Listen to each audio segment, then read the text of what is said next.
ಚಿತ್ರದುರ್ಗದ ರೇಣುಕಾಸ್ವಾಮಿ ಕೊಲೆ ಪ್ರಕರಣದ ಆರೋಪಿಗಳಾಗಿರುವ ಡಿ ಗ್ಯಾಂಗ್ನ ಸದಸ್ಯರು ಈಗಾಗಲೇ ಜಾಮೀನಿನ ಅರ್ಜಿ ಹಾಕೊಂಡಿದ್ದಾರೆ. ಅರ್ಜಿ ವಿಚಾರಣೆಯನ್ನ ಈಗಾಗಲೇ ನಡೆಸಲಾಗಿದ್ದು ಇವತ್ತು ಕೂಡ ಅರ್ಜಿಯ ವಿಚಾರಣೆ ಆರಂಭ ಆಗಿದೆ. ನಟ ದರ್ಶನ್ ಜಾಮೀನು ಅರ್ಜಿ ವಿಚಾರಣೆ ಆರಂಭಗೊಂಡಿದೆ. ಹೈಕೋರ್ಟ್ನಲ್ಲಿ ಜಾಮೀನು ಅರ್ಜಿಯ ವಿಚಾರಣೆಯನ್ನ ಈಗಷ್ಟೇ ಆರಂಭಗೊಳಿಸಲಾಗಿದೆ. ಆಕ್ಷೇಪಣಾ ವಾದವನ್ನ ಎಸ್ಪಿಪಿ ಪ್ರಸನ್ನ ಕುಮಾರ್ ಅವರು ಈಗ ಆರಂಭ ಮಾಡಿದ್ದಾರೆ. ಸುಪ್ರೀಂ ಕೋರ್ಟ್ನ ಕೆಲ ಆದೇಶವನ್ನ ಉಲ್ಲೇಖ ಮಾಡುವ ಮೂಲಕವಾಗಿ ತಮ್ಮ ವಾದ ಮಂಡನೆ ಶುರು ಮಾಡಿದ್ದಾರೆ. ಚಿತ್ರದುರ್ಗದ ರೇಣುಕಾಸ್ವಾಮಿ ಕೊಲೆ ಪ್ರಕರಣದಲ್ಲಿ ಈಗಾಗಲೇ ದರ್ಶನ್ ಮಧ್ಯಂತರ ಜಾಮೀನನ್ನ ಪಡೆದು ಚಿಕಿತ್ಸೆಯನ್ನ ಪಡ್ಕೊಳ್ತಾ ಇದ್ದಾರೆ. ಇದರ ಬೆನ್ನಲ್ಲೇ ಅವರ ರೆಗ್ಯುಲರ್ ಬೇಲ್ ಅರ್ಜಿಯ ಜೊತೆಗೆ ಇತರರ ರೆಗ್ಯುಲರ್ ಬೇಲ್ ಅರ್ಜಿ ಕೂಡ ವಿಚಾರಣೆ ನಡೀತಾ ಇದೆ. ಈಗಾಗಲೇ ಅರ್ಜಿ ಹಾಕೊಂಡಿರುವವರ ಪರ ವಕೀಲರು ವಾದವನ್ನ ಮಾಡಿದ್ದಾರೆ. ಆಕ್ಷೇಪಣಾ ವಾದವನ್ನ ಎಸ್ಪಿಪಿ ಪ್ರಸನ್ನ ಕುಮಾರ್ ಅವರು ಈಗ ಆರಂಭ ಮಾಡಿದ್ದಾರೆ. ಸುಪ್ರೀಂ ಕೋರ್ಟ್ನ ಕೆಲವೊಂದಷ್ಟು ತೀರ್ಪುಗಳನ್ನ ಈ ಸಂದರ್ಭದಲ್ಲಿ ಉಲ್ಲೇಖ ಮಾಡೋ ಮೂಲಕವಾಗಿ ವಾದವನ್ನ ಮುಂದುವರಿಸ್ತಾ ಇದ್ದಾರೆ ಎಸ್ಪಿಪಿ. ಹೈಕೋರ್ಟ್ನಲ್ಲಿ ಜಾಮೀನು ಭವಿಷ್ಯ ಏನಾಗುತ್ತೆ ಅನ್ನೋದು ಇವತ್ತು ನಿರ್ಧಾರವಾಗುತ್ತಾ ಅಥವಾ ಇವತ್ತು ಕೂಡ ವಾದ ಮಂಡನೆಗಷ್ಟೇ ಅವಕಾಶ ಆಗುತ್ತಾ ಅನ್ನೋದನ್ನ ಕಾದು ನೋಡಬೇಕು. ಈಗಷ್ಟೇ ವಾದ ಮಂಡನೆಗೆ ಅವಕಾಶ ಸಿಕ್ಕಿದ್ದು ಎಸ್ಪಿಪಿ ಪ್ರಸನ್ನ ಕುಮಾರ್ ಆಕ್ಷೇಪಣಾ ವಾದವನ್ನ ಮಾಡ್ತಾ ಇದ್ದಾರೆ. ಈ ಕೇಸ್ನಲ್ಲಿ ಆರೋಪಿಗಳು ಯಾವ ರೀತಿಯ ಭಾಗಿಯಾಗಿದ್ದಾರೆ, ಅವರ ಪಾತ್ರಗಳೇನು, ಮತ್ತೆ ಇದಕ್ಕೆ ಸಂಬಂಧಪಟ್ಟ ಹಾಗೆ ಏನೆಲ್ಲ ಸಾಕ್ಷ್ಯಗಳು ಲಭ್ಯವಾಗಿದೆ, ಇದೆಲ್ಲದರ ಬಗ್ಗೆ ಎಸ್ಪಿಪಿ ತಮ್ಮ ಹಿಂದಿನ ವಾದದಲ್ಲಿ ಪ್ರಸ್ತಾಪ ಮಾಡಿದ್ರು. ಮುಂದುವರೆದಂತಹ ಇವತ್ತಿನ ಈ ವಾದದಲ್ಲಿ ಯಾವೆಲ್ಲ ಅಂಶಗಳನ್ನ ಅವರು ಎತ್ತಿ ಹಿಡಿಯಲಿದ್ದಾರೆ, ಯಾವೆಲ್ಲ ಲಾ ಪಾಯಿಂಟ್ಗಳನ್ನ ಹಾಕಲಿದ್ದಾರೆ ಅನ್ನೋದನ್ನ ಕಾದು ನೋಡಬೇಕು. ರೇಣುಕಾಸ್ವಾಮಿ ಅಪಹರಣ ದಿನ ಪೋಷಕರಿಗೆ ಹೇಳಿ ಬಂದಿದ್ದ ಅಂತ ಹೇಳ್ತಾರೆ.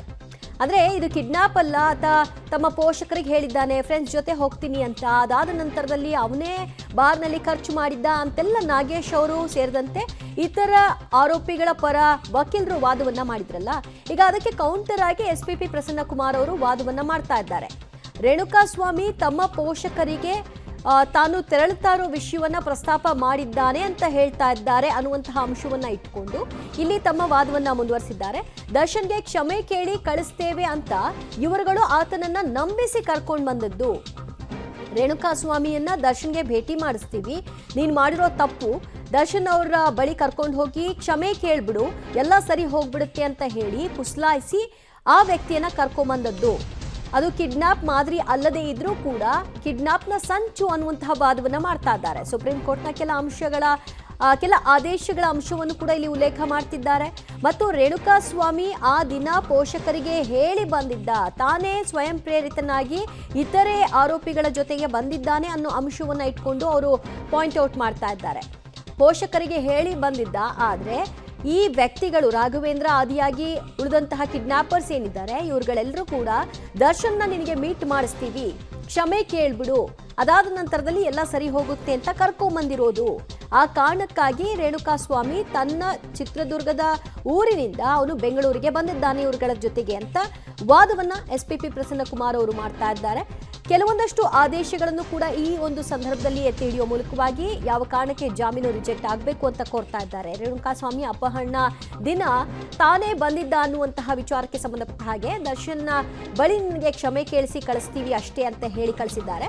ಬಳಿಕ ಹಲ್ಲೆ ನಡೆಸಲಾಗಿದೆ, ಕೇವಲ ಅಪಹರಣ ಮಾತ್ರ ಅಲ್ಲ ರಾಬರಿ ಕೂಡ ಮಾಡಿದ್ದಾರೆ ಅಂತ ಆರೋಪಿಸ್ತಾ ವಾದವನ್ನ ಮಾಡ್ತಾ ಇದ್ದಾರೆ. ಈ ಬಗ್ಗೆ ಮತ್ತಷ್ಟು ಮಾಹಿತಿ ಪಡೆಯೋಣ ನಮ್ಮ ಪ್ರತಿನಿಧಿ ನಾಗೇಶ್ ಇಂದ. ನಾಗೇಶ್, ಸದ್ಯ ಈಗಷ್ಟೇ ವಿಚಾರಣೆ ಆರಂಭವಾಗಿದೆ. ಯಾವೆಲ್ಲ ಅಂಶಗಳನ್ನ ಆರಂಭಿಕ ಹಂತದಲ್ಲಿ ವಾದದಲ್ಲಿ ಪ್ರಸ್ತಾಪ ಮಾಡ್ತಾ ಇದ್ದಾರೆ ಎಸ್ಪಿಪಿ ಪ್ರಸನ್ನ ಕುಮಾರ್ ಅವರು? ದಿವ್ಯಾ, ರೇಣುಕಾಸ್ವಾಮಿ ಕೊಲೆ ಆರೋಪಿಯಾಗಿರುವಂಥ ದರ್ಶನ್ ಅವರ ಜಾಮೀನು ಅರ್ಜಿ ವಿಚಾರಣೆ ಆರಂಭವಾಗಿರುವಂಥದ್ದು. ಪ್ರಸನ್ನ ಕುಮಾರ್ ಅವರು ಯಾಕೆ ಜಾಮೀನನ್ನು ನೀಡಬಾರ್ದು ಅನ್ನುವಂಥ ಆಕ್ಷೇಪಣಾ ವಾದವನ್ನು ಈಗ ಆರಂಭ ಮಾಡಿರುವಂಥದ್ದು. ಬಹಳ ಪ್ರಮುಖ ಅಂದರೆ ಸುಪ್ರೀಂ ಕೋರ್ಟಿನ ಕೆಲವು ಆದೇಶಗಳನ್ನು ಉಲ್ಲೇಖವನ್ನು ಮಾಡಿ ಈಗ ವಾದವನ್ನು ಮಾಡುವ ಕೆಲಸವನ್ನು ಪ್ರಸನ್ನ ಕುಮಾರ್ ಅವರು ಮಾಡ್ತಿರುವಂಥದ್ದು. ಅದರಲ್ಲೂ ಕೂಡ ಕಿಡ್ನಾಪ್ ಮಾಡುವ ವಿಚಾರದಲ್ಲಿ ಅಂದರೆ ದರ್ಶನ್ ಪರ ವಕೀಲರು ಬಹಳ ಪ್ರಮುಖವಾಗಿ ಅವರನ್ನು ಕರೆದುಕೊಂಡು ಬಂದಿದ್ರು ಅನ್ನುವಂಥ ಮಾತನ್ನು ಹೇಳ್ತಾರೆ. ಆದರೆ ಅದಾಗಿರಲಿಲ್ಲ. ದರ್ಶನ್ ಅವರಿಗೆ ಕರೆದುಕೊಂಡು ಬಂದು ರೇಣುಕಾಸ್ವಾಮಿಯನ್ನು ದರ್ಶನ್ ಬಳಿ ಸ್ವಾರಿ ಕೇಳಿಸ್ತೀವಿ ಅಂತೇಳಿ ಕರೆದುಕೊಂಡು ಬಂದಿದ್ರು. ಕೇವಲ ಕಿಡ್ನಾಪ್ ಮಾತ್ರ ಅಲ್ಲ, ರಾಬರಿ ಕೂಡ ಮಾಡಿದ್ದಾರೆ. ಅದಾದ ಬಳಿಕ ಆತನ ಮೇಲೆ ಹಲ್ಲೆ ಮಾಡಿ ಕೊಲೆ ಮಾಡಿದ್ದಾರೆ ಅನ್ನುವಂಥ ವಾದವನ್ನು ಮಾಡುವ ಕೆಲಸವನ್ನು ಈಗಾಗಲೇ ಪ್ರಸನ್ನ ಕುಮಾರ್ ಅವರು ಮಾಡ್ತಿರುವಂಥದ್ದು. ದಿವ್ಯಾ, ಓಕೆ, ಇದು ಕೇವಲ ಕಿಡ್ನಾಪ್ ಮಾತ್ರ ಅಲ್ಲ, ರಾಬರಿ ಕೂಡ ಮಾಡಿದ್ದಾರೆ ಅಂತ ವಾದವನ್ನ ಮಾಡ್ತಾ ಇದ್ದಾರೆ. ಅಂದ್ರೆ ರೇಣುಕಾಸ್ವಾಮಿ ಸತ್ತ ನಂತರದಲ್ಲಿ ಆತನ ದೇಹದ ಮೇಲಿದ್ದಂತಹ ಚಿನ್ನಾಭರಣಗಳು, ಹಣ ಇದೆಲ್ಲವನ್ನೂ ಕಸ್ತಿದ್ರಲ್ಲ, ಅದೇನ್ ಚಾರ್ಜ್ ಶೀಟ್ ನಲ್ಲಿ ಉಲ್ಲೇಖ ಆಗಿತ್ತಲ್ಲ, ಆ ಅಂಶ ಕೋಟ್ ಆಗ್ತಾ ಇರೋದಾ ಇಲ್ಲಿ? ದಿವ್ಯಾ, ಹೌದು, ಬಹಳ ಪ್ರಮುಖವಾಗಿ ರೇಣುಕಾ ಸ್ವಾಮಿಯ ಬಾಡಿ ಏನು ಸಿಕ್ಕಿತ್ತು, ಆ ಬಾಡಿ ಸಿಗುವಂಥ ಸಂದರ್ಭದಲ್ಲಿ ಆತನ ಮೈ ಮೇಲೆ ಒಂದಷ್ಟು ಚಿನ್ನಾಭರಣ ಇತ್ತು ಅನ್ನುವಂಥ ಅಂಶಗಳನ್ನು ಕೂಡ ದೂರಿನಲ್ಲಿ ಇತ್ತು. ಮತ್ತು ಜೊತೆಗೆ ಚಾರ್ಜ್ ಶೀಟನ್ನು ಕೂಡ ಅದಕ್ಕೆ ಸಂಬಂಧಪಟ್ಟಂಥ ಒಂದಷ್ಟು ಸಾಕ್ಷ್ಯಾಧಾರಗಳನ್ನು ಉಲ್ಲೇಖ ಮಾಡುವ ಕೆಲಸವನ್ನು ತನಿಖಾಧಿಕಾರಿಗಳು ಮಾಡಿದರು. ಜೊತೆಗೆ ಆತನ ಮೈ ಮೇಲಿದ್ದಂಥ ಚಿನ್ನಾಭರಣವನ್ನು ರಾಬರಿ ಮಾಡಿದ್ದಂಥ ಚಿನ್ನಾಭರಣನೂ ಕೂಡ ರಿಕವರಿ ಮಾಡುವ ಕೆಲಸವನ್ನು ತನಿಖಾಧಿಕಾರಿಗಳು ಮಾಡಿದರು.